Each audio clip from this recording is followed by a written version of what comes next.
So what I would like to know is, does anyone here know what these two shapes are? Robert? Equilateral is where all the sides are equal. Okay. And then isosceles is where two sides are equal.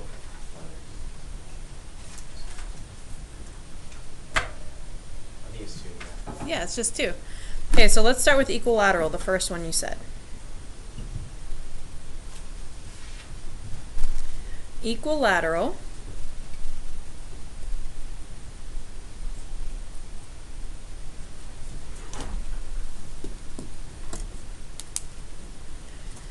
you had said all sides are the same or all sides are equal. I'm going to go and say all sides are congruent. Similar statement, but I'm going to use the word congruent. Now there's something else about an equilateral triangle. Does anyone know the second piece of it? All the same side angles. Also has all the same angles, or all congruent angles. So all sides are congruent, all angles are congruent. Does anyone know what all those angles equal? 180. Well, together they equal 180, but what's the measure of one of them? 60. 60. So each of these in an equilateral triangle will be 60 degrees. Okay. The second one you had mentioned that you knew was isosceles.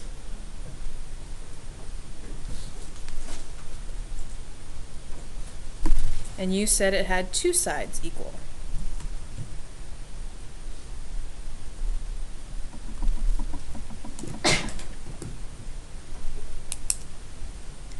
So two sides are congruent.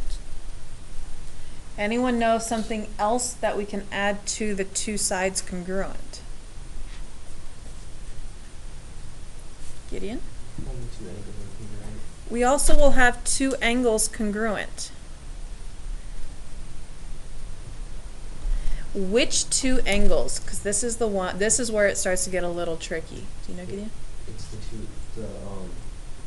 two sides that are congruent when we reach the side that's not congruent. Okay, so this side down here, the side that's not congruent, that's called the base, and it's the base angles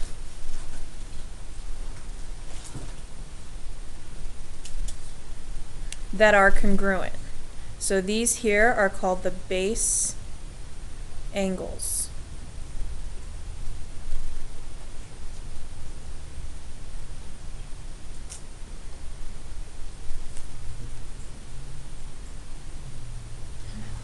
So usually what I would suggest you do, because sometimes it's hard to figure out which side is the base. Whichever side is not equal to another one, I usually do a little squiggly line over it. That's my base, so those are my base angles at either end. Okay, so there are some other vocab words I want to go over with the isosceles triangle. You've got the basic idea. This angle right up here,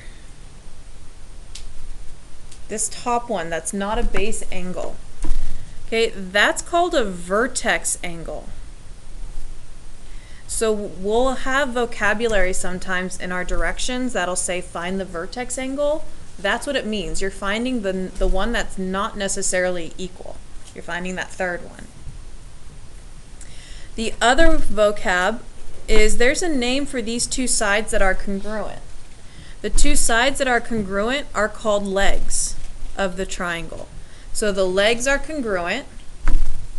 The base angle is not necessarily congruent.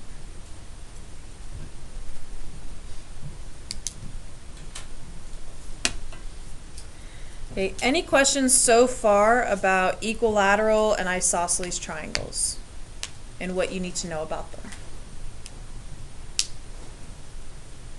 All right, let's get some examples done.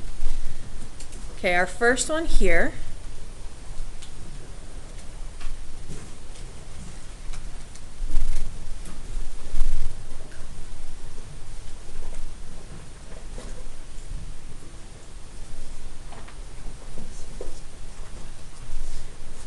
On all of these, we're solving for x and y.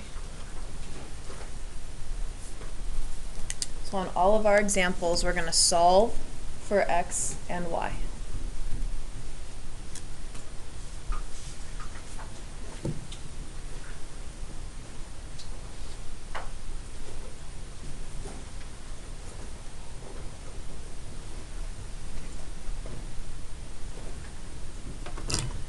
Anyone think they know how we might be able to solve for x?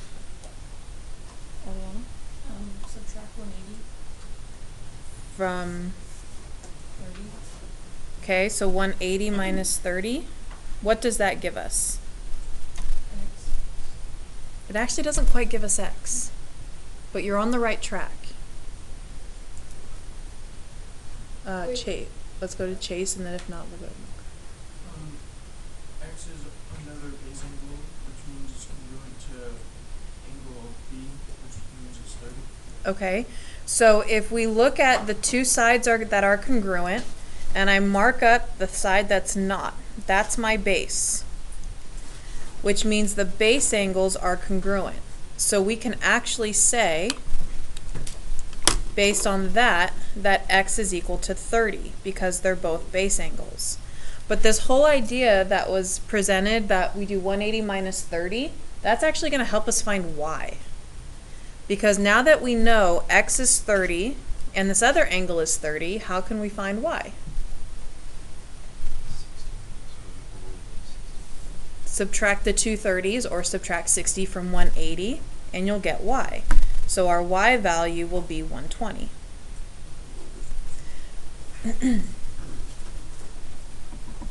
Okay, what this is using, there is an actual name for this whole method and what we used.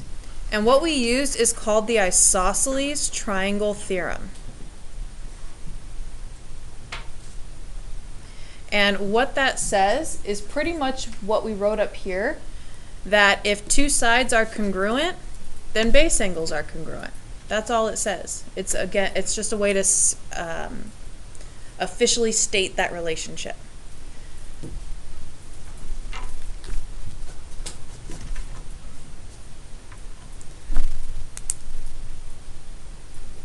Okay, so let's look at number 2.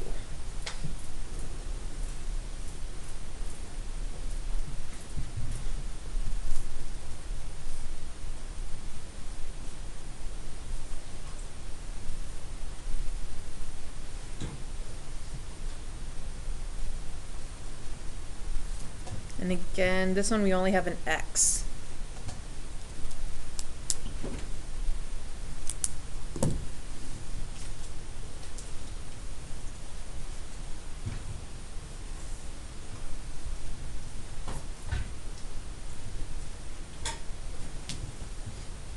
Anyone think they have an idea as to how we might find x? Jill, what do you think?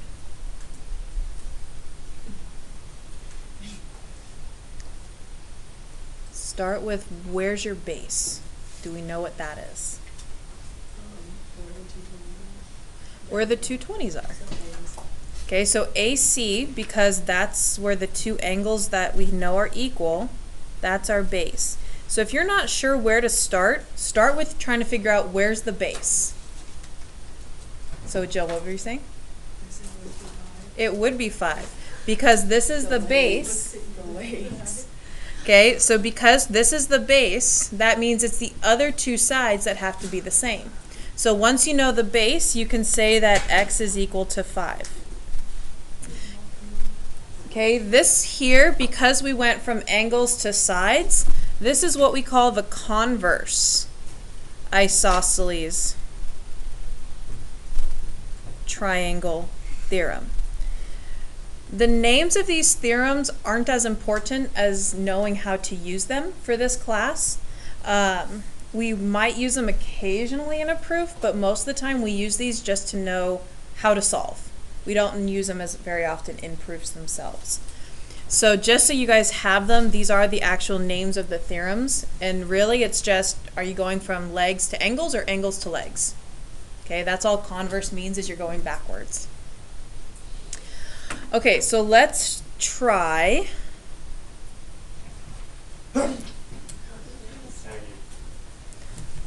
let's see, let's try this one next.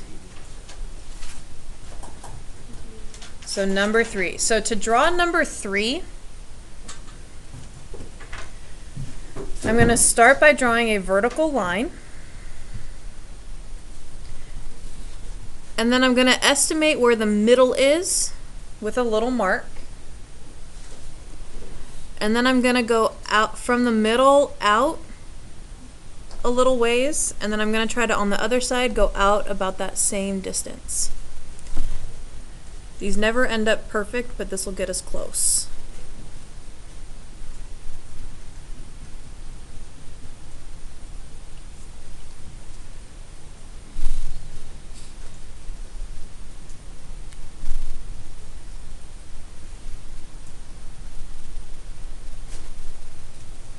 And we're solving for x and y.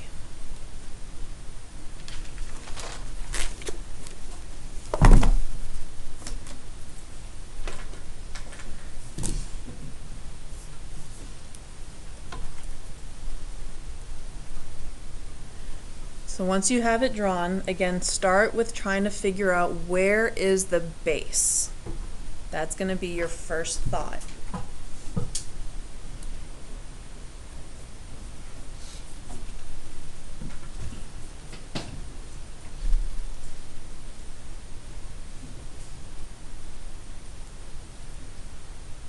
Anybody know where the base is that can share? Mocha? The middle. The middle line. And that happens to be the base for both of our triangles. Because you see how both of them are isosceles, with both of them having that base down the middle. So how does knowing where that base is help us find one of our letters, or fill in more of our picture? Marcellus, what do you think? They have the same base, so if 50, I think y equals 50 because they're alternate. Okay, they are alternate, I'll give you that, but the lines that, the transversal, we don't know that these are parallel. So we can't quite make the jump that y is 50, but we can say that the other base angle here is 50. And we can say on this triangle that the other base angle is y. That's what we can say. If we were going to say 50 and y were the same, we'd have to know these two sides are parallel, which we don't quite know. Okay, but you had the right idea with the base angles. Okay, anyone else see something that might help us find x or y at this point? Robert? We have two bases. Okay. And these two sides are congruent, and so you have 50 plus 50 minus, or 180 minus 100.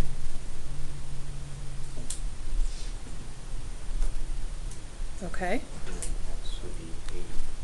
Okay, so to find x, if we kind of ignore this triangle here for a minute, we can know that the sum of those three have to add up to 180. So if we do 180 minus the two angles we know, we'll get x.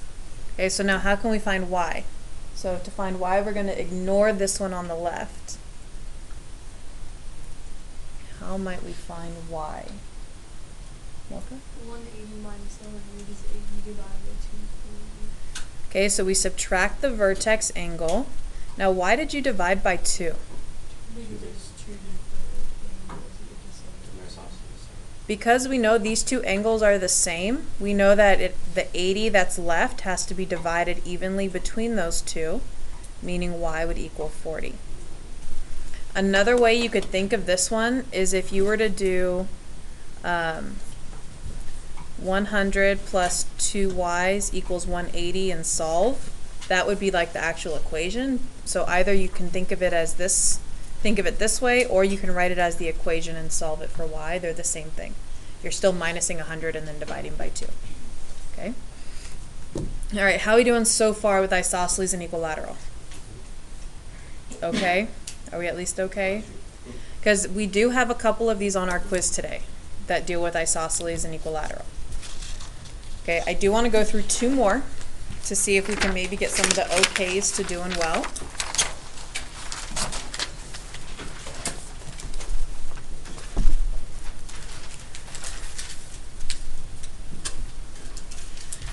So this one is going to kind of look like a witch hat, so a triangle, where our base goes beyond the triangle on either side.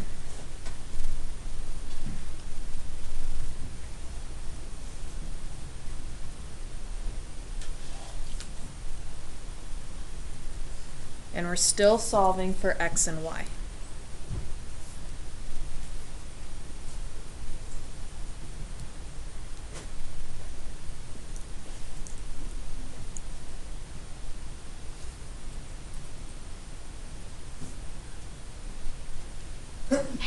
Bless you. Thank you.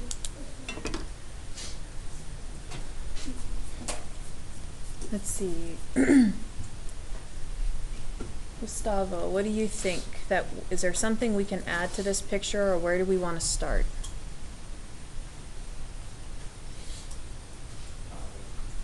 So on the other ones, when we didn't know, what was the first thing we looked for? What we looked at 110, which is the only one. Okay, so what do we know about 110?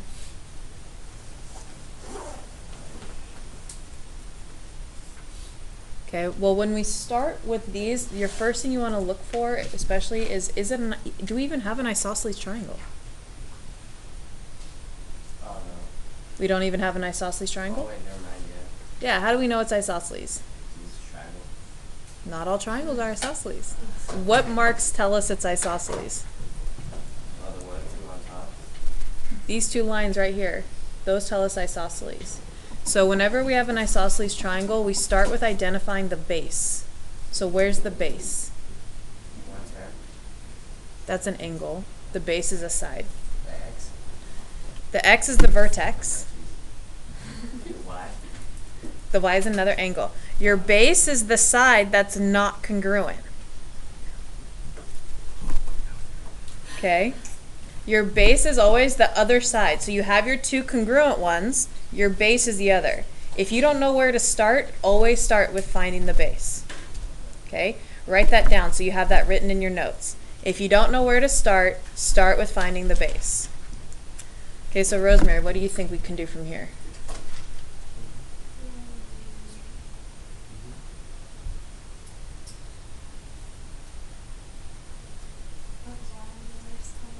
Yeah, we can put y over here because we know that base angles have to be the same. So if this is y, then this is y. Okay, Chase, what do you think? What can we do now? 180 minus 110 would go to 70, and that would equal y. Okay, so if we do, because 110 and y make a straight line, we can do 180 minus 110 to get 70, which means y is equal to 70. All right, so we've got 70 here. We also have 70 over here. So Skyla, what do you think we can do to find x? 70 plus 70, and then you subtract that from 180.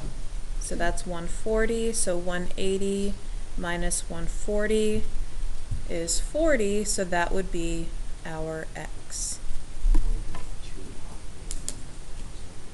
Hmm?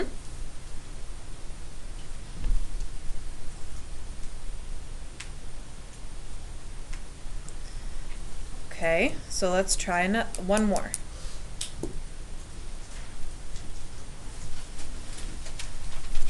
So this one I'm going to draw a triangle.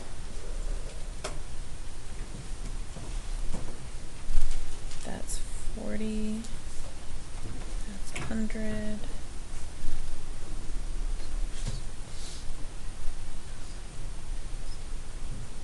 And remember, pictures are not always drawn to scale. Okay. So this is what we know about our picture.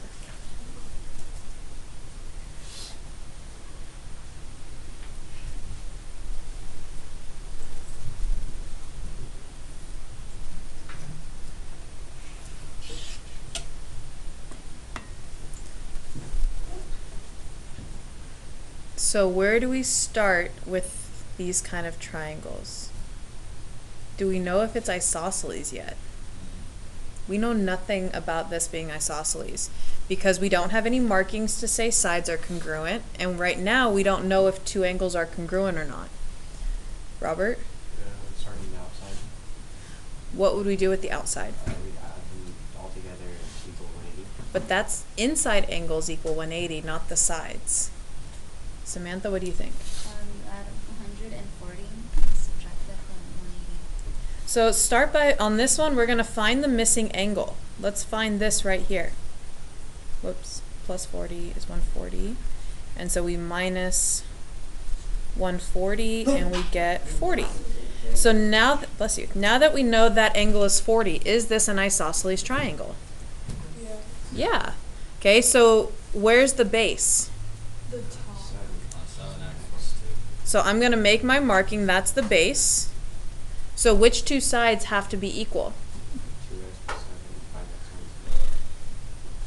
5x - The 2x plus 7, so the other two are the ones that have to be equal.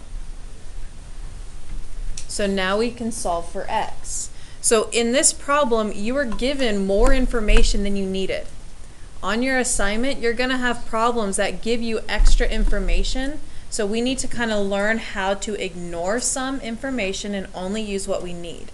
So the 7x plus 2, that was extra. We don't need it. The only thing we need are these two sides here, and we need to set them equal to solve. So if I subtract my 2x and then add 8 to both sides, we'll get 15 is equal to 3x. Divide both sides by 3, we'll get x is equal to 5.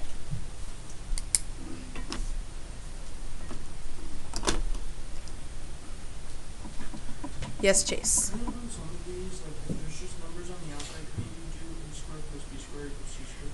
Pythagorean theorem only works when you know you have a 90-degree angle on the inside. We don't know that any of these are right triangles. We just know that they're triangles that are isosceles.